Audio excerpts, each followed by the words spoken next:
saiki matur Ndara Puntadewa nek Ndara Puntadewa kersa rawuh dinteni nang Karang Kadempel sinambi nunggu bapak ngono lese jam pira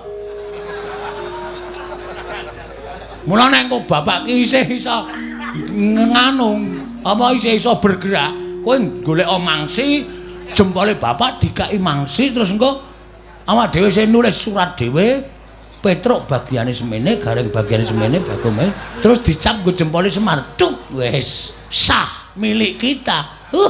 Kita foya-foya. Anak apa ya? Anake Semar. Masamu anake sapa?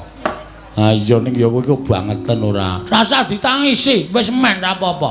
Ora mung Semar kowe iso ya ngono to. Kowe iso nek tuwa saya tuwa ya lara. Anakmu ya do nangisi kowe. Aku ya ngono.